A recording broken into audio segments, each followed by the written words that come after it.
expresaré que te quiero y que bien de adentro todo lo que siento. Atención, mucha atención. Se viene el segundo aniversario del Frente Intercontinental del FMLN, canal oficial de la militancia en el exterior, Rompiendo el cerco mediático y fuente de solidaridad con el pueblo salvadoreño. 10 de diciembre, de 2 a 4 p.m., hora de El Salvador. Dedicamos este segundo aniversario al comandante Dimas Rodríguez, caído en combate el 12 de diciembre de 1989, en el marco de la ofensiva Hasta el Tope y Punto, también conocida como ofensiva Fuera los fascistas, Fede Elizabeth vive. Y con él rendiremos homenaje también a todas y todos los veteranos del FMLN y a todas y todos los lisiados de guerra del FMLN, conquistadores de la paz y la democracia en El Salvador, selladas con la sangre de todas y todos los héroes y mártires de la revolución salvadoreña. ¡Te esperamos! ¡Hasta la victoria final!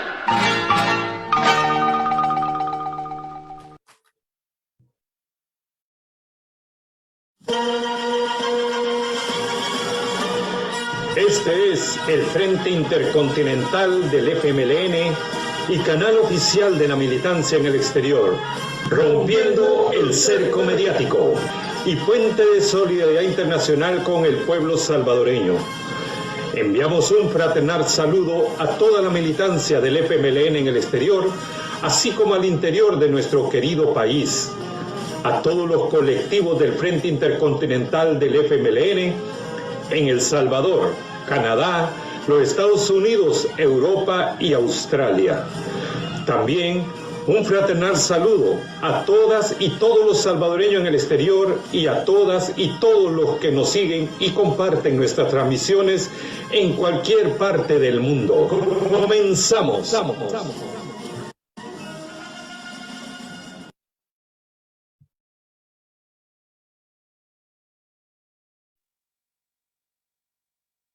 Muy buenos días, muy buenas tardes o buenas noches, donde quiera que se encuentren sintonizando esta transmisión.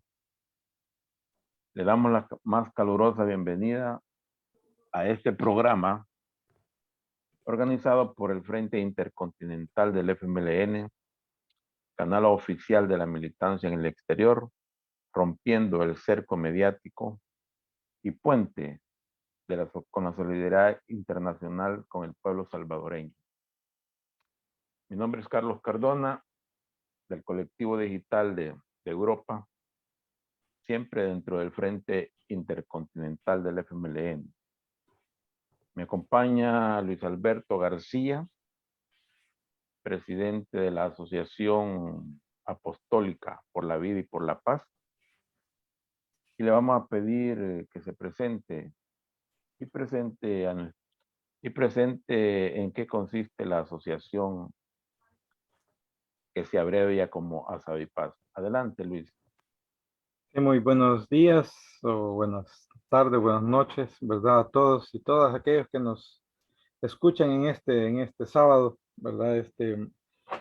Mi nombre es Luis Alberto García y estoy aquí para servirles, para escuchar, ¿verdad? También las interrogantes alrededor de la temática que tenemos ahora y decir pues que bueno, como Asociación Apostólica por la Vida y la Paz, ¿verdad? Queremos dar un aporte a nuestro pueblo, a nuestras comunidades, ¿verdad? Para seguir en este proceso de lucha y liberación, ¿verdad? Que ya nuestros pueblos vienen, ¿verdad? Desde hace muchos años, ¿verdad? Pero que son procesos permanentes que hay que continuar y seguir trabajando.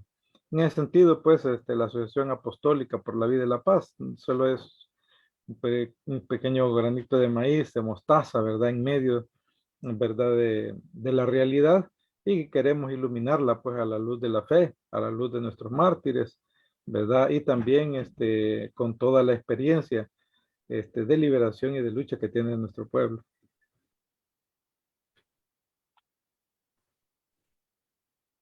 Gracias, Luis.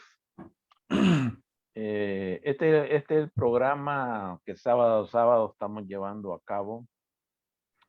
Programa que hemos denominado Liberándonos en Comunión. Un programa que no solo se transmite, como repito, el día sábado en horario de 10 de la mañana, hora El Salvador, sino que también lo estamos transmitiendo el día miércoles. Solo que el día miércoles es a las 12 del mediodía. Y hoy vamos a continuar con la segunda parte del tema que abordamos el sábado pasado, que se llama la gestación de la teología de la liberación. ¿Ya? Y hoy el tema que nos ocupa en este conversatorio, estamos conversando con Luis Alberto García, es que vamos a analizar un poco los comienzos, los inicios, porque ya a partir de este programa se va a ir como aterrizando y comprendiendo mucho sobre lo que se dio allá en el año de 1962, un 11 de octubre de 1962, donde inició todo esto de la teología de liberación, donde también tuvimos la oportunidad el sábado pasado de un poco de conversar sobre el Concilio Vaticano II de Medellín. Ahí fue como la base fundamental, esa experiencia fundante de esta teología de la liberación que hoy en día aún es vigente, está viva y está viva. Entonces hoy a través de la experiencia y conocimiento de Luis, que nos va a ayudar a colaborar en comprender aún más cómo fueron esos comienzos de la teología de la liberación. Y en ese sentido, pero antes de entrar en materia, ya propiamente, queremos enviar un fraternal saludo a toda la militancia del FMLN, tanto a nivel nacional como a nivel internacional, así como también a todos los colectivos del Frente Intercontinental del FMLN, desde El Salvador, los Estados Unidos, Canadá, Europa, Australia.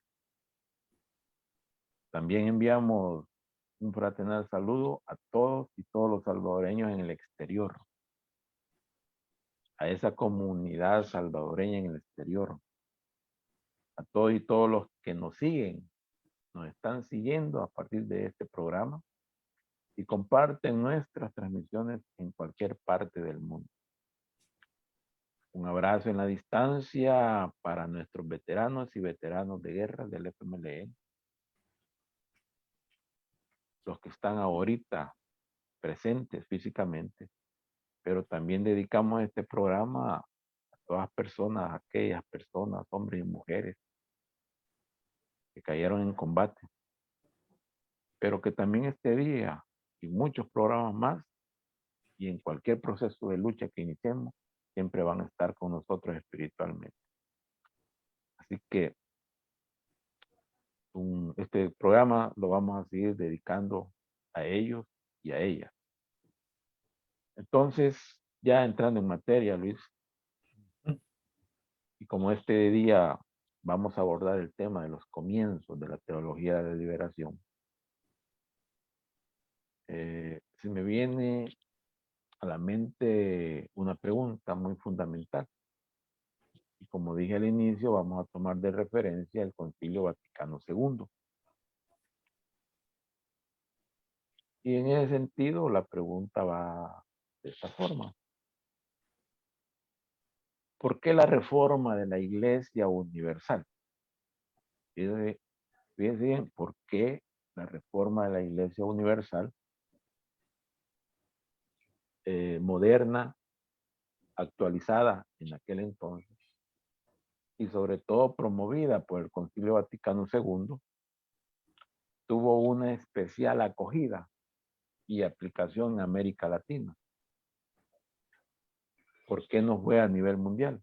Porque precisamente fue solo particularmente en América Latina, que tuvo esa acogida, esa aplicación, esa vivencia y esa experiencia de que produjo grandes resultados, grandes líderes, y que estos grandes líderes muchos perdieron la vida, entregaron su vida por ver a un país diferente.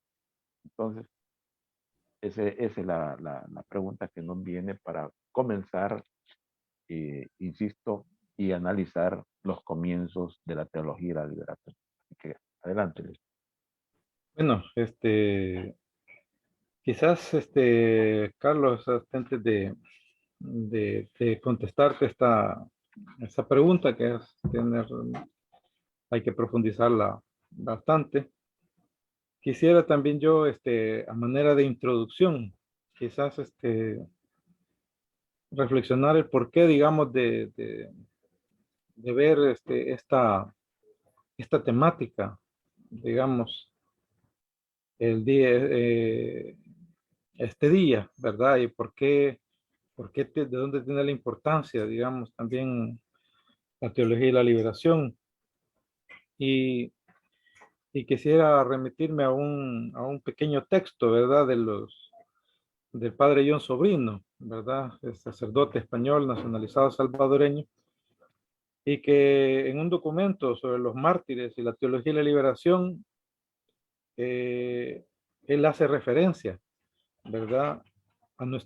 Precisamente a tantos mártires que produjo, ¿verdad? El proceso de liberación, no solamente en El Salvador, sino en toda América Latina, como parte de ese impacto que dio el Vaticano II y sus documentos, ¿verdad? Y de ahí todo lo que vino después, ¿verdad? Del Concilio Vaticano II, que recordamos la vez pasada, que de 1962 al 65 se desarrolló este concilio y hubieron acontecimientos importantes que impactaron fuertemente, ¿verdad? A América Latina. Ya voy a entrar a eso, pero quisiera hacer esta pequeña reflexión que hace John Sobrino. Dice John Sobrino que es escalofriante que este mundo no sabe hacer con sus mejores seres humanos, ¿verdad? Porque en América Latina es donde más mártires ha habido en el mundo, ¿verdad? O sea, son mártires, testigos de la fe. Y dice John Sobrino, dice, primero los mata y después quiere sumirlos en el olvido. Da muerte a sus cuerpos y después quiere muerte a su espíritu. ¿Y eso por qué? ¿Por qué hace esto el sistema? ¿Verdad? ¿Por qué hace esto el sistema? Y dice él, porque las mártires son un juicio al mundo y cuya verdad y pecado se ponen de manifiesto. Se mata porque se estorba. Así decía también Monseñor Romero. Y una vez muertos, podemos seguir diciendo que se olvidan a quienes estorban también. Una vez muertos, se olvidan también a quienes estorban. Y esta es la razón fundamental, dice John Sobrino, porque el olvido, ¿verdad? O sea, me estoy refiriendo en la actualidad, ¿verdad? ¿Por qué? Entonces, se quiere entonces hoy olvidar a las comunidades eclesiales de base, se quiere olvidar a la teología de liberación, se quiere ocultar y olvidar a los mártires, a los héroes que dieron su vida, ¿verdad? En toda América Latina y concretamente en nuestro país, donde tenemos a nuestro santo Monseñor Romero, ¿verdad? Entonces, esta, digamos, es un elemento, ¿verdad? Del por qué es importante estudiar y revisar e irnos a los orígenes de la teología y la liberación, ¿Por qué el sistema de dominación quiere olvidar y enterrar y que se olvide todo lo que ha sucedido? Recordémonos que a Monseñor Romero también se le asesinó, se mandó a pagar a sicarios precisamente para que lo mataran. Y la conclusión del Vaticano, precisamente a la hora de revisar su santificación, fue precisamente que lo mataron por odio a la fe. Odio a la fe. O sea, es tan grande, digamos, el impacto de la teología de la liberación en América Latina, pero con esto también en América, todo lo que ha sucedido en América Latina está conectado también al mundo. Y en ese sentido, todos estos son testimonios que los ve el mundo. Y no por gusto, ¿verdad? Cuando allá en 1980, cuando estaba haciendo campaña Ronald Reagan, ¿verdad? La CIA, la inteligencia norteamericana, hizo un documento, ¿verdad? Elaboró un documento que se llamó Documento de Santa Fe, en el que por primera vez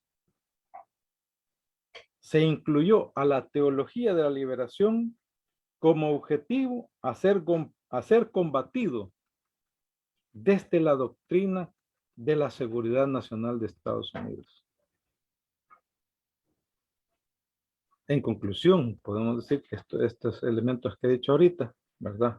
El odio a la fe, la necesidad de enterrar y olvidar a nuestros héroes mártires, ¿verdad? Corresponden precisamente a un guión imperial, porque se le tiene miedo, temor, ¿verdad? Al despertar del pobre, porque cuando aquella canción que cantamos nosotros en las comunidades, ¿verdad? Cuando el pobre cree en el pobre, ya podemos cantar libertad. Entonces, de ahí, con estos elementos quería yo comenzar a iniciar diciendo de que esta es la razón por la cual entonces es necesario ir a abordar y estudiar los orígenes, nuestros documentos, la información, los tratados, ¿verdad? Las reflexiones que se han hecho a lo largo de estos, desde el 60 para acá, ya 60 años, ¿verdad? O 50 años. Ahí ir precisamente a beber, como decía Gustavo Gutiérrez, de nuestro propio pozo. A ir a revisar, ir a ver. Sobre todo en el contexto actual, donde hay muchos, ya se han estado desarrollando en América Latina nuevamente regímenes, ¿verdad? Incluso características fascistas, ¿verdad? Neofascistas. Y en eso, precisamente, nuestro país no se excluye, porque estamos también viviendo en un contexto donde cada vez más vivimos en un estado cada vez más policial, con características fascistas, ¿verdad? Autoritarias, ¿verdad? Y donde los espacios de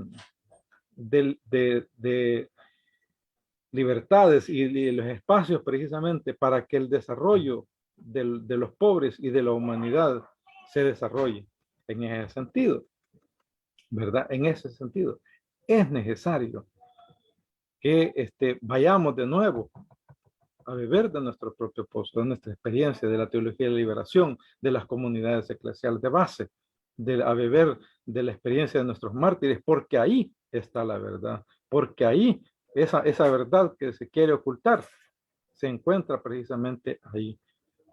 Entonces, y ya para entrarle, digamos, a la pregunta que me hacías, ¿verdad? Digamos, el por qué, ¿cómo se llama? El Concilio Vaticano II tuvo una especial acogida y aplicación en América Latina. Es precisamente porque, digamos, si en Europa el problema era más que todo de la increencia, Europa, ¿verdad? Vivía en una situación, tanto en aquel tiempo como incluso hoy, ¿verdad? Donde la gente ha perdido su fe y su esperanza en un Dios liberador de la opresión, ¿verdad? Son otras condiciones allá. La gente tiene más acceso, digamos, al estudio de las ciencias, ¿verdad? Sin embargo, en América Latina, ¿verdad? Estamos hablando a partir de los 60, el 65, de 1965 a la fecha, nuestros pueblos y nuestro pueblo, El Salvador, sigue siendo un pueblo creyente. Cuando uno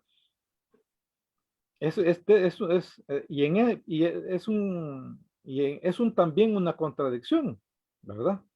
¿Por qué? Porque es un pueblo creyente, pero también con grandes raíces, con raíces muy profundas, de raíces conservadoras. Precisamente debido a los 500 años de dominación en el cual, ¿verdad? O más de 500 años, perdón, más de 500 años de opresión que ha vivido nuestro continente. O sea, de saqueo, de esclavitud.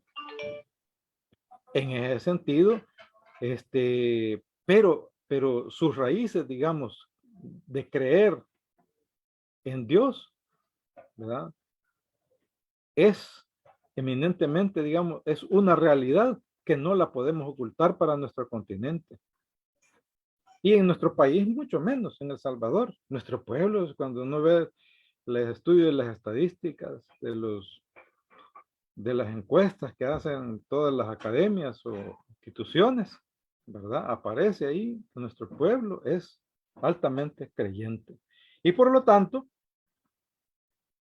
claro, la teología de la liberación viene a dar elementos sustanciales, ¿verdad? Para cambiar esa situación de opresión, porque si una cosa es cierta es que lo que vivimos en América Latina, ¿verdad? ¿Por qué impactó el Concilio Vaticano II en América Latina? Pues la situación, ¿verdad?, generalizada de miseria y de pobreza en la que vivían nuestros pueblos. O sea, y con unas dictaduras militares, ¿verdad?, que reprimían al pueblo, que reprimían a las masas, que reprimían concretamente a los pobres, a los indígenas. Entonces, esa realidad de América Latina, por lo tanto, es especial. Y en esa situación es donde la teología de la liberación viene a dar un aporte, ¿verdad? Para desarrollar entonces procesos de concientización, para desarrollar procesos de reflexión que descubren la situación del pobre con el otro pobre, para construir una nueva realidad. Y es allí por qué el imperio y por qué los poderes fácticos de cada uno de los países de América Latina temen a la teología de la liberación. Y el pueblo entonces tiene que descubrir de que realmente aquí en esta raíz y en esta fuerza, ¿verdad?, tiene que beber y tomar fuerza para nuevas realidades como las que tenemos hoy, como las que tenemos hoy en El Salvador, ¿verdad? Por ejemplo, ¿de dónde vamos a tomar? Por ejemplo, ahorita el pueblo tiene mucha desesperanza. ¿Y de dónde puede tomar fuerza y esperanza? ¿Verdad? Tiene que hacerla desde la experiencia, ¿verdad?, vivida de sus procesos y luchas de liberación. Y en ese sentido, a nosotros, si a ellos les interesa, por ejemplo, a los dueños de este mundo, les interesa que nosotros, los pobres, los oprimidos, perdamos la memoria, nosotros lo que tenemos que hacer es recuperar nuestra memoria histórica, ¿verdad? Por eso es importante entonces retomar, y voy a ir terminando con esta parte de esta pregunta, es retomar, ¿verdad?, aquellos documentos que fueron importantes, la Gaudium Spes, Alegría y Esperanza, que surgió del Vaticano II. Un documento que elaboró posterior al Vaticano II,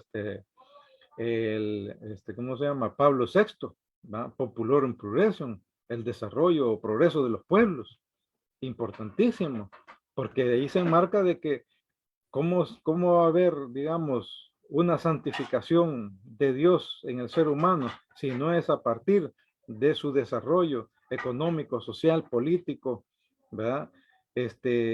Integrado a su persona humana. O sea, no es posible que la salvación de un ser humano pueda ser posible si no tiene solventadas las condiciones que le permitan su desarrollo como ser humano, como persona.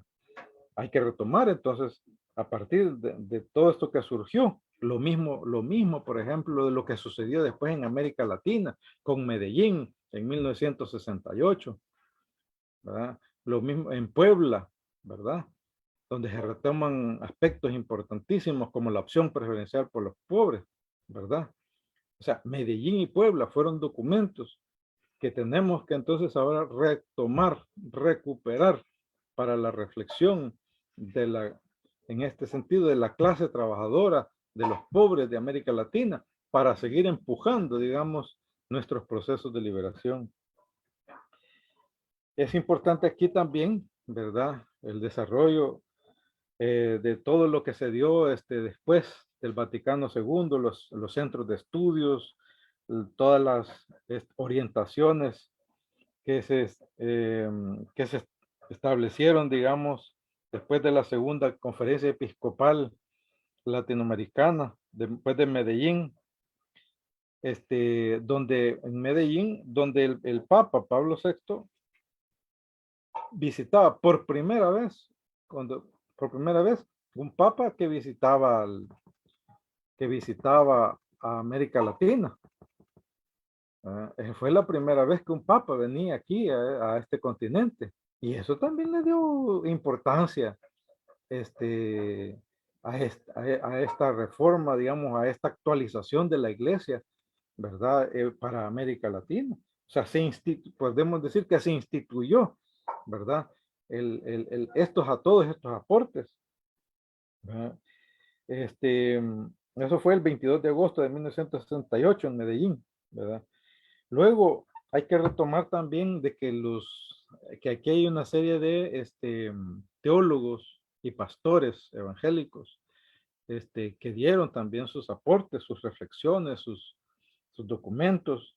Por ejemplo, Gustavo de Gutiérrez, hay que rescatar mucho sus documentos, pero principalmente el documento del libro de Teología de la Liberación, Perspectivas, que ahí es un resumen de esta teología. Y podemos decir que de una serie de sacerdotes y teólogos que fueron pioneros en el marco del surgimiento de la teología de liberación, hay que destacar a Gustavo Gutiérrez, pero también a otra serie de teólogos, ¿verdad?, que dieron entonces fundamento a toda esta teología. Yo quisiera mencionar entre ellos algunos, ¿verdad?, aparte de Gustavo Gutiérrez, ¿verdad?, un sacerdote peruano, ¿verdad?, que por cierto, su base, digamos, también teológica como fraile dominico, fue también Bartolomé de las Casas, fue un inspirador de él, ¿verdad?, que fue un luchador también de las causas de los indios en América Latina. Lo mismo, por ejemplo, está el Rubén Alves, un brasileño, ¿verdad?, también que estaban ya después del Concilio Vaticano II, empezaron ellos a escribir y a hacer reflexiones, hasta desarrollar simposios, conferencias, De ahí hay que destacar también a Hugo Asman, otro brasileño con dos documentos que se llama Opresión, Liberación, y otro documento al desafío de los cristianos en 1968. También a Juan Luis II, uruguayo, ¿verdad? Con documento que va desde la sociedad a la teología en 1970. Porfirio Miranda, un mexicano de 1970, que habló sobre Marx y la Biblia. O sea, se empezaron entonces estos a desarrollarse, ¿verdad? A intercambiar, ¿verdad? La teología de la liberación con las ciencias sociales. Entonces, este Porfirio Miranda, ¿verdad? Un sacerdote mexicano, con su documento, una tesis que elaboró básicamente Marx y la Biblia. Lucio Guerra, argentino, sacerdote, teólogo y profesor, dio las conferencias, estuvo también, apoyó mucho las conferencias de Medellín y Puebla. Rafael Tello, Justino Oferrel, Juan Carlos Escanone, jesuita chileno. Segundo Galilea, religioso de los Hermanos de Jesús, del padre Charles de Foucault. José Miguel Bonino, argentino, pastor metodista. Este Miguel Bonino es argentino, ¿verdad? Y pastor metodista, miembro del Consejo Mundial de las Iglesias. Y de ahí podemos seguir mencionando más. Leonardo Boff, Clodovis Boff, Raúl Vidales, un mexicano, John Sobrino, que ya lo mencioné, Ronald Núñez, ¿verdad? También mexicano, Pablo Richard, ¿verdad? Ignacio de Yacurilla. Bueno, también aportes de obispos como Monseñor Leonidas Proaño, un ecuatoriano que le dio precisamente sentido también a la reflexión de la teología y liberación en el marco de la espiritualidad y la metodología. Aquella metodología, ¿verdad? Que tenía que ver mucho con la metodología de las comunidades eclesiales de base, ¿verdad? El ver, juzgar y actuar. Entonces, así, por decir eso, tratando de resumir un poco, ¿verdad? Cuál es el impacto, digamos, de la teología de liberación en América Latina y en El Salvador, podríamos incluso decir, ¿verdad? Aquí en El Salvador, por ejemplo, tuvimos, por ejemplo, en este caso a Rutilio Grande, que fundador de la FECAS UTC, ¿verdad? Con una visión pastoral de los cristianos, ¿verdad? Y campesinos que levantaron en Aguilares y en otras partes del país. Lo mismo teníamos, por ejemplo, allá en el lado de Suchitoto, por ejemplo, a los padres Salas, Higinio y Chencho Alas, ¿verdad? Que desarrollaron todavía una teología de la liberación, ¿verdad? Con las comunidades de base de esa zona.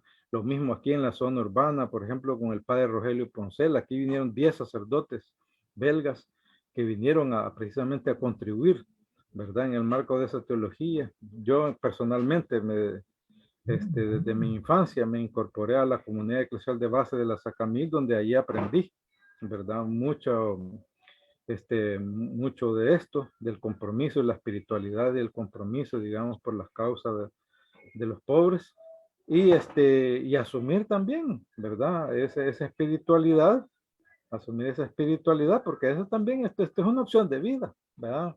Un compromiso permanente y de vida. Entonces, lo mismo, por ejemplo, el trabajo que se realizó, por ejemplo, el padre Tilo Sánchez, el padre Rutilio Sánchez, por ejemplo, que trabajó mucho en Chalate y otras comunidades, el padre, aquí, por ejemplo, en la zona de la Chácara, por ejemplo, el padre Daniel Sánchez, ¿verdad? El padre Pedro, se me ha olvidado, el apellido del padre que estaba aquí por la zona de la Santa Úrsula. De Clero. Bueno, Pedro de Clerga, que trabajó en Sacamil y luego después en la zona del Bajo Lempa, el padre Rogelio Poncel. Bueno, pues es infinidad, digamos, en ese sentido, de aportes y de experiencias, porque cada una de estas son experiencias grandísimas de cómo, pero entonces, y es lo que he venido ahorita entonces diciendo, de por qué entonces hoy en día el sistema quiere ocultar, quiere tanto esta experiencia como la teología de liberación, a sus mártires, a las comunidades eclesiales de base.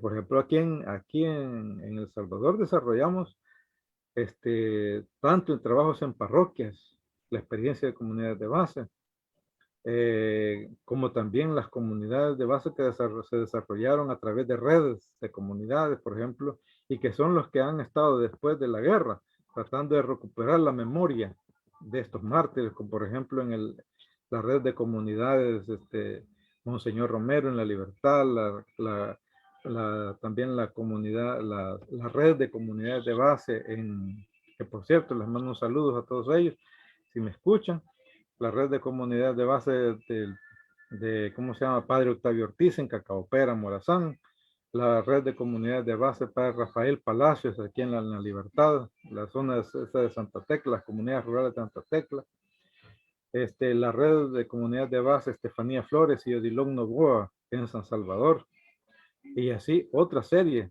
de experiencias. La experiencia, por ejemplo, e incluso la experiencia del equipo Maíz también tiene su raíz, también una experiencia de un hermano sacerdote, ¿cómo se llama?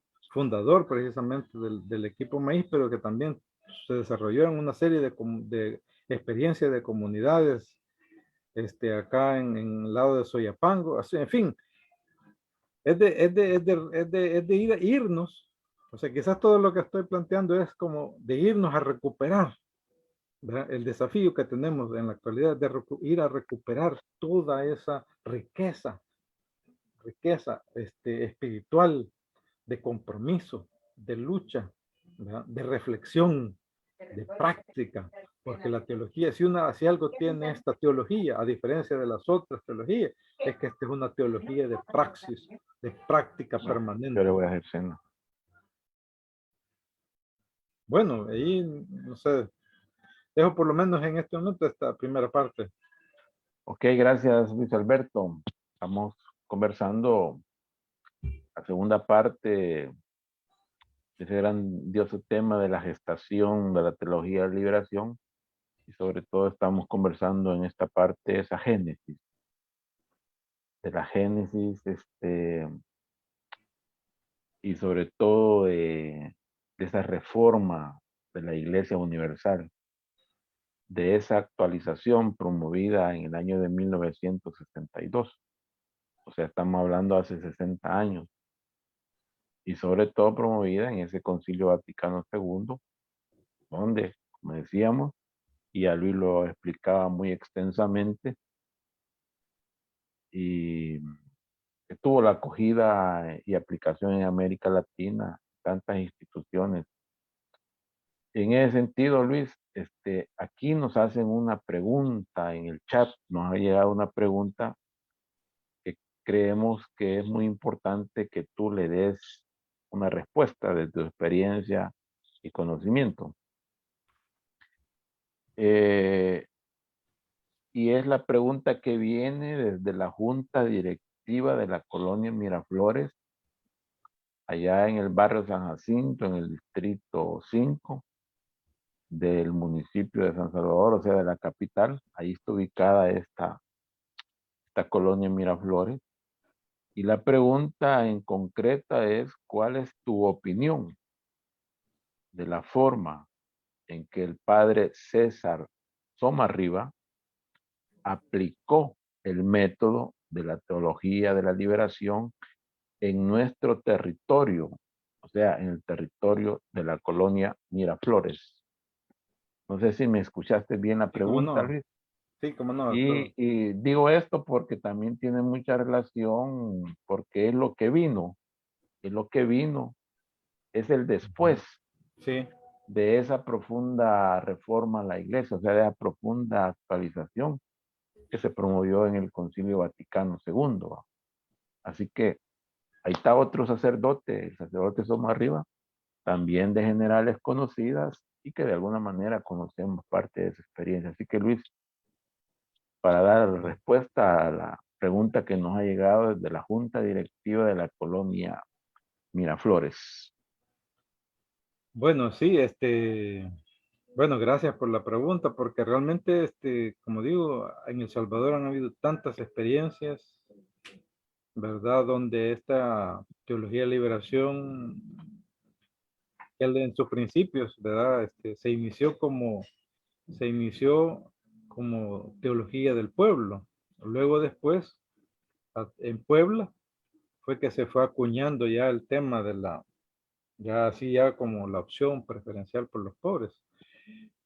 Y por supuesto que ya ve, es que esta teología no es solamente, bueno, con un impacto fuerte en América Latina, pero ha tenido un impacto en el mundo, a tal grado que la solidaridad de muchos sacerdotes, laicos,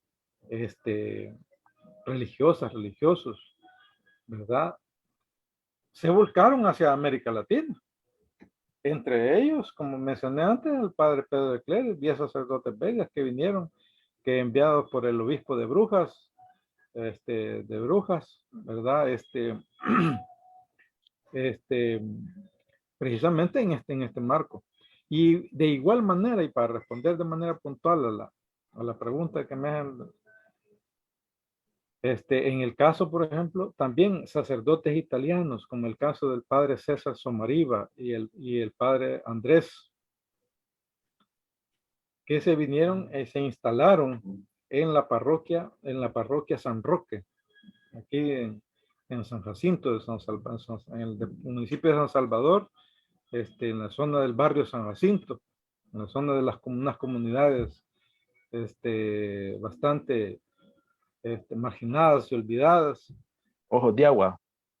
Ojos de Agua, Miraflores, Santa Marta y otras. Entonces, que ahí se aplicó precisamente, ¿verdad?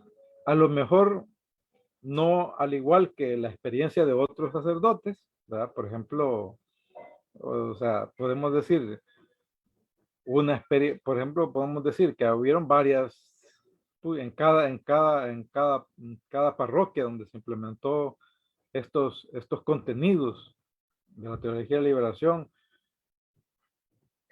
tuvieron sus impactos. Entonces, ahí en este caso, por ejemplo, podemos decir que hubo una aplicación en esta zona, ¿verdad? En San Roque, en la parroquia San Roque, hubo una aplicación concreta, ¿verdad?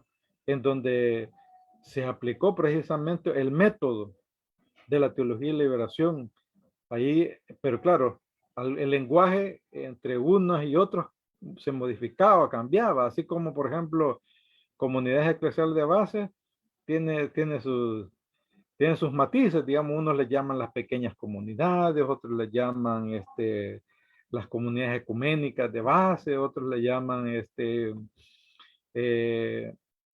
incluso una parroquia, me acuerdo yo que le llamamos son las pequeñitas, ¿verdad? Y así, pero el contenido de fondo, el método era, ¿y cuál es el método? ¿Y cuál fue el método que se aplicó en la parroquia San Roque? Fue precisamente un método de liberación, un método donde se veía el evangelio, ¿verdad? O más bien, se veía la realidad, ¿verdad? La realidad concreta de opresión y el método teológico de iluminar esa realidad a la luz de la fe. Porque el gran desafío que tuvo la teología de liberación precisamente fue ese, cómo iluminar a la luz de la fe esa realidad. Y entonces, claro, se aplicó, me acuerdo yo que ahí se aplicó percibir, reconocer, identificar y poner en marcha, porque ese es el otro elemento, siempre en la misma metodología, que era precisamente hacer una reflexión, ¿verdad? A partir de la realidad, iluminarla a partir de la fe, y luego después el compromiso y la práctica de los cristianos para transformar esa realidad. Este método, que digamos, como digo, el lenguaje puede cambiar de diferentes parroquias o experiencias de comunidades de base, pero el método científico, el método el método teológico, ¿verdad? Como decía antes, acuñado mucho y a partir de varios teólogos, pero también con aporte del Monseñor Leonés Peroaño, ecuatoriano, ¿verdad? Que le dieron sustento, digamos, también a una metodología de trabajo. Así, ¿verdad? Yo en ese sentido les tengo mucho aprecio, mucho cariño, ¿verdad? A las comunidades, ¿verdad? De la parroquia, ¿verdad? San Roque, y sobre todo a la experiencia concreta que desarrollaron con el padre César Samariva, que lamentablemente pues ya él nos dejó, ¿verdad? Pero nos dejó un legado ahí, nos dejó un compromiso de seguir su ejemplo, de seguir trabajando por las comunidades desde la fe, pero transformando la realidad, no solamente contemplándola, o no solamente practicando, ¿cómo se llama?, los sacramentos, ¿verdad? O solo yendo a misa, ¿verdad?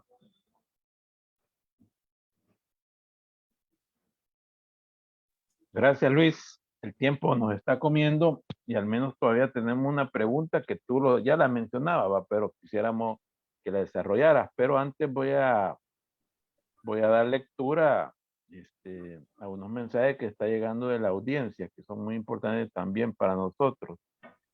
Dice Luis Lazo, nos escribe desde Cuscatancingo Heroico. Bueno, Luis Lazo, un gran abrazo en la distancia desde Europa. Así que con mucho también, aprecio, Luis. y Luis Lazo ya lo conocemos al compañero. También Manuel de Jesús Orellana dice, buenos días, compañeros y compañeras, la experiencia de las comunidades de base. Ahí surgí en la parroquia San Roque de San Jacinto, allá en Colonia Ojos de Agua, vecino de la Miraflores, de la Santa Carlota, 1, 2 y 3, etc. Después dije también desde la Junta Directiva de la Colonia Miraflores que nos están siguiendo, excelente exposición del tema, de mucho conocimiento del compañero. Adelante.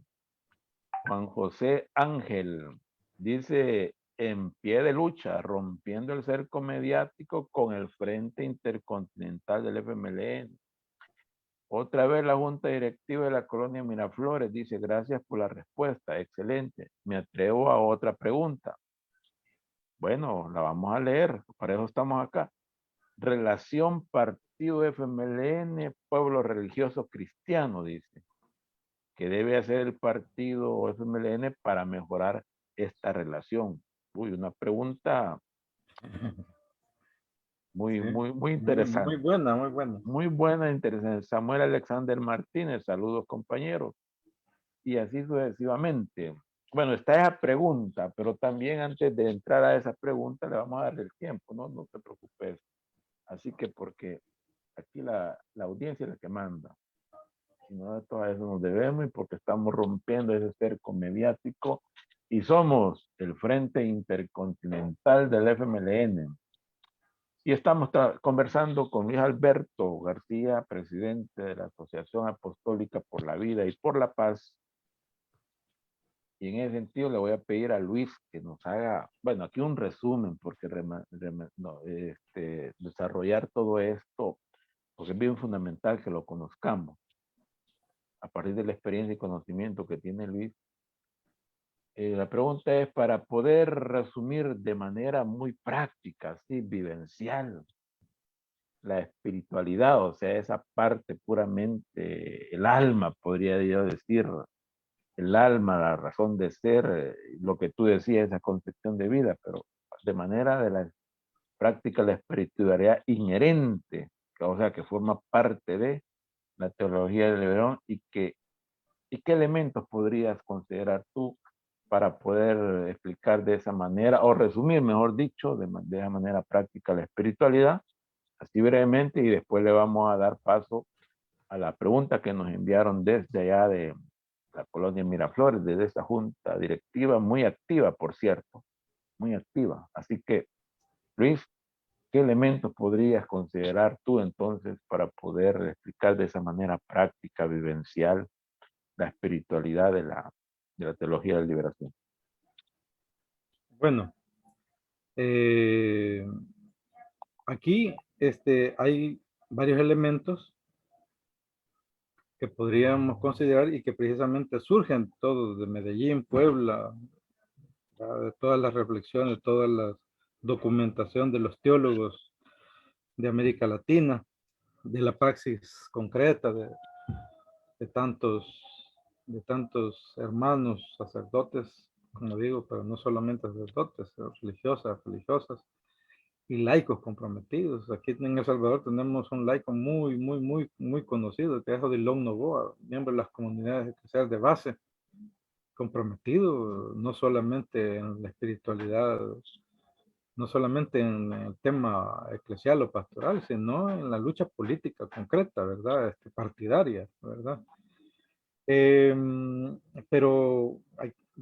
siguiendo retomando un poco lo que todos estos Medellín, Puebla nos han dejado, por ejemplo, yo quería decir, por ejemplo, que ya en Puebla, en este documento se usa la palabra pueblo 368 veces, ¿verdad? En este documento también incluye por primera vez el principio de la opción preferencial por los pobres. También en este documento se incorpora la palabra liberación 76 veces. Y le dedica a este documento de Puebla, le dedica también una sección al tema de evangelización, liberación y promoción humana. O sea, en ese sentido, por lo tanto, entonces, a la pregunta que me hacías sobre los elementos a considerar, uno sería la opción preferencial por los pobres. Es que ahí está, digamos, una teología de liberación, no tiene sentido sin una opción, ¿verdad? Y por supuesto que cuando uno hace una opción preferencial por los pobres, ¿verdad? ¿Quiénes van a saltar, va? Van a saltar los opresores, los ricos, que ya incluso el mismo evangelio, el mismo Jesucristo decía que para que un rico entre al reino de los cielos, es más fácil que un camello entre, ¿verdad? Por el ojo de una aguja, ¿verdad? Que entre al reino de los cielos. O sea, toda la fundamentación bíblica, teológica, ¿verdad? Parte precisamente del desarrollo de la cristología que se desarrolló en la teología de liberación. También, digamos, otro elemento a considerar es la situación de la situación cristiana, digamos. O sea, para los cristianos y cristianas no puede darse, ¿va?, sin liberación, ¿va? O sea, si un cristiano quiere, alguien que dice profesa cristiano, ¿va?, y quiere, ¿verdad?, cumplir con los elementos que están en el evangelio, no puede pasar sin liberación, o sea, sin la palabra liberación. Y en ese sentido, por eso es que yo me voy a tratar así brevemente, también decir que esta teología de liberación y toda la represión que ha habido alrededor de toda la praxis liberadora ha tenido precisamente un férreo ataque, ¿verdad? Y según los teólogos, eso comienza desde ya de 1972, cuando vieron que esto se volvía problemático, ¿va? O sea, pues sí, pues ¿para quién era problemático? Problemático no era para los pobres, no era para los oprimidos, no era para la clase trabajadora. Era problemático para los que ostentaban el poder. Y en ese sentido, por ejemplo, uno de los primeros opositores, digamos, a esa teología de liberación, por ejemplo, encontramos a Monseñor Alfonso López Trujillo, un colombiano, ¿verdad? Que empezó él incluso a decir de que habían dos teologías de la liberación, decir. Empezó a tratar de el Roger Beckerman, sacerdote jesuita también belga, teólogo y sociólogo, empezó también a combatir a la teología de liberación. Raúl Francisco Primateas, que es argentino, cardenal arzobispo de Córdoba, ¿verdad? Y fue presidente del Salam, ¿verdad? Aquí en El Salvador tuvimos a Monseñor Sáenz Lacalle, ¿verdad? Que por una experiencia con una delegación de las comunidades de base, sobre todo que había venido de Estados Unidos, fue a entrevistarse con Monseñor Sáenz Lacalle. Y entonces a Monseñor Sáenz Lacalle le preguntaron, ¿verdad? Cómo la delegación esta de norteamericanos, amigos nuestros de las comunidades de base, llegaron y le preguntaron que cómo veía la experiencia de las comunidades eclesiales de base. Y Monseñor Sáenz Lacalle dijo, yo espero, dijo, eso fue allá antes, yo espero, dice, que ahí por el año 2000 hayan desaparecido, dijo. ¿Ah? Y eso fue mucho antes, de ahí por el 96, 97. O sea, también aquí en El Salvador, no digamos, por ejemplo, ¿por qué? Porque el Consejo Episcopal de El Salvador ha sido dominado por la curia, por un pensamiento conservador, un pensamiento de cristiandad, ¿verdad? Donde estos conceptos de la teología de la liberación le son adversos, ¿verdad? Por su posición, ¿verdad? ¿Cómo se llama? De poder y vinculados al poder. No olvidemos los últimos, por ejemplo, las últimas, ¿cómo se llama? Conferencias de prensa que ha brindado incluso el actual arzobispo Escobar Alas, ¿verdad? Donde básicamente avala, ¿verdad? El desarrollo de una nueva dictadura en El Salvador. Y así, ¿verdad? Hemos tenido, ¿verdad? Incluso el mismo Juan Pablo II suspendió del sacerdocio a sacerdotes como a Ernesto Cardenal, a Fernando Cardenal, que eran hermanos, Miguel de Escoto, Edgardo Perales, ¿verdad? Claro, después ya el 4 de agosto del 2004, el Papa Francisco, digamos, desautorizó ese castigo, ¿verdad? Pero pues sí, ha habido persecución a la iglesia de los pobres. Por ejemplo, la Sagrada Congregación de la Fe, en 1985, por ejemplo, exigió guardar silencio, se le llaman silencio obsecuoso a Leonardo Boff, ¿verdad? O sea, que le prohibieron dar charlas, escribir libros alrededor del tema de la teología de liberación. Y el silencio fue levantado en abril de 1986. Pero evidentemente que la teología de liberación, las comunidades de base, todo ha sido objeto de persecución. Y muchos, por ejemplo, cristianos y cristianas, si antes hay que tomar en cuenta que a los principios tener la Biblia era un documento subversivo, ¿verdad? Leer la Biblia en comunidad era subversivo, ¿verdad? Por eso me gusta mucho el programa y el nombre que tiene, ¿verdad? Liberándonos en comunidad, que esto fue acuñado precisamente en ese marco del diálogo con otras ciencias, de la teología de liberación con otras ciencias como la pedagogía, en el caso, ¿verdad?, de Pablo Freire, que dio también en ese sentido un aporte, ¿verdad? Porque Pablo Freire hablaba de que nadie en ese documento, ¿verdad? En ese documento que elaboró, un gran pedagogo muy reconocido a nivel mundial y que a él le debemos también mucho. Por ejemplo, que decía que nadie educa a nadie, nadie se educa solo, todos nos educamos en comunidad. Entonces eso lo acuñó también la teología de la liberación, ¿verdad? Con la frase, nadie libera a nadie, nadie se libera solo, nos liberamos en comunidad.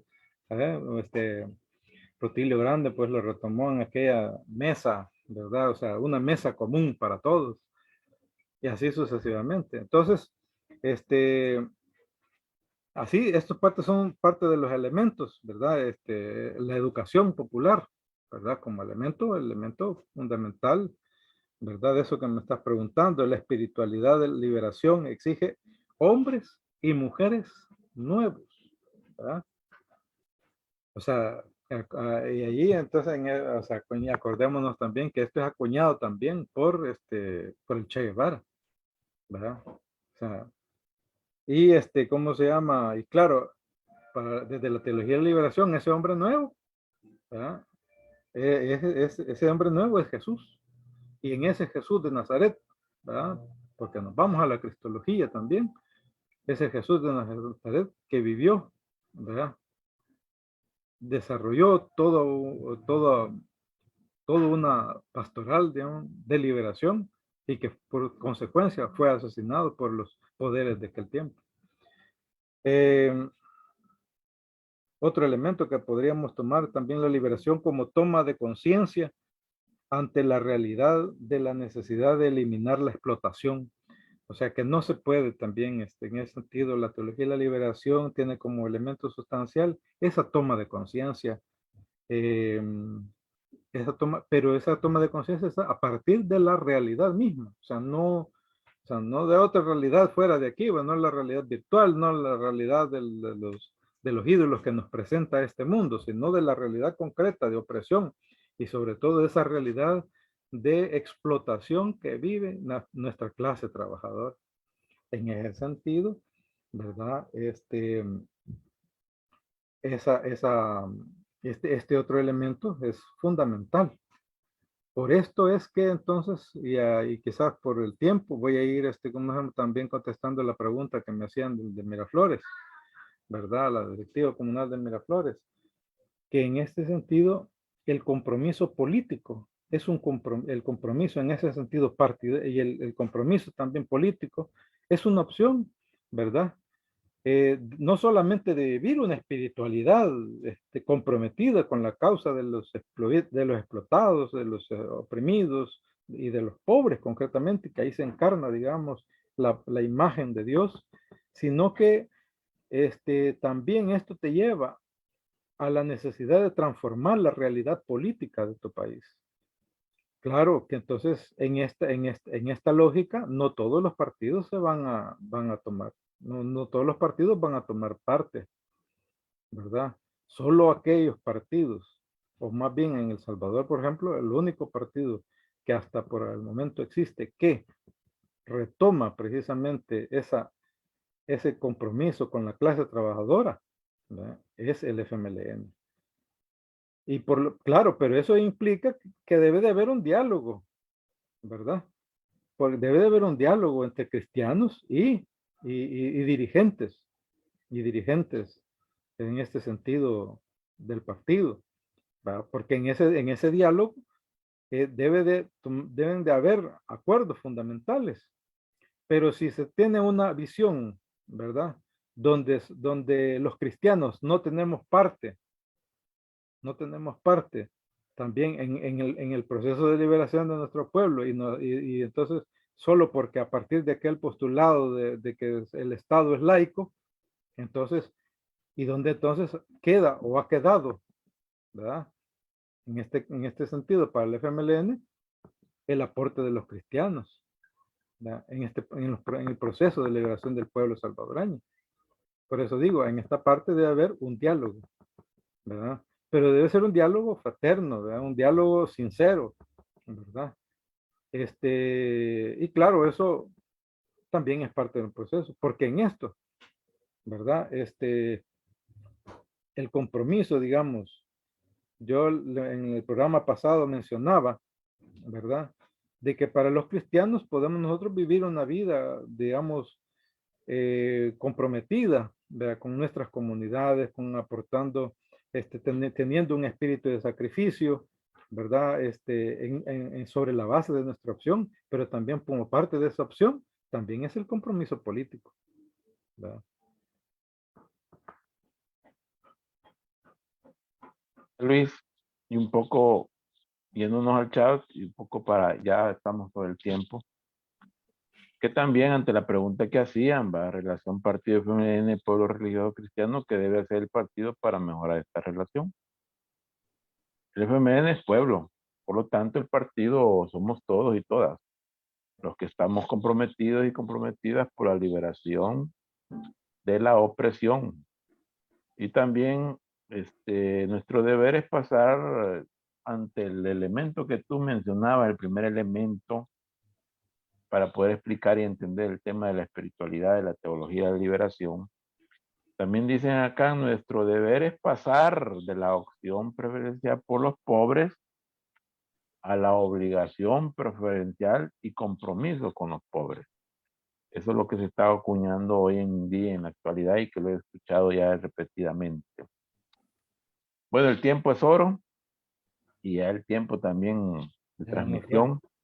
Este es el programa que sábado a sábado vamos a estar acá, liberándonos en comunión, se llama nuestro programa del Frente Intercontinental del FMLN. También transmitido el día miércoles a las 12 del mediodía. En ese sentido, pues agradecemos a nombre del Frente Intercontinental del FMLN, canal oficial de la militancia en el exterior, la participación de Luis Alberto García, presidente de la Asociación Apostólica por la Vida y por la Paz, que se abrevia como ASAVIPAZ. Y a todas aquellas personas que nos siguieron en esta transmisión, muchas gracias.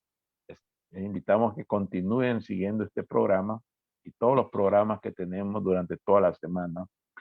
También porque nos enviaron sus saludos, compartieron y comentaron. Nos despedimos no sin antes invitar a toda la militancia en el exterior a unirse a este gran esfuerzo y hacer un llamado a la unidad, exigiendo la libertad para los presos y presas políticos en El Salvador. Agradecemos también a la solidaridad internacional por el apoyo que nos han dado y nos seguirán dando en nuestras luchas por nuestra liberación, por la paz y la democracia en El Salvador. Así que decimos desde este programa, no más persecución política en El Salvador, libertad para los presos y presas políticas en El Salvador. En El Salvador, dictaduras nunca más. Nunca más dictaduras. La lucha continúa. Proletarios de todos los países unidos. Viva el FMLN, ayer, hoy y siempre.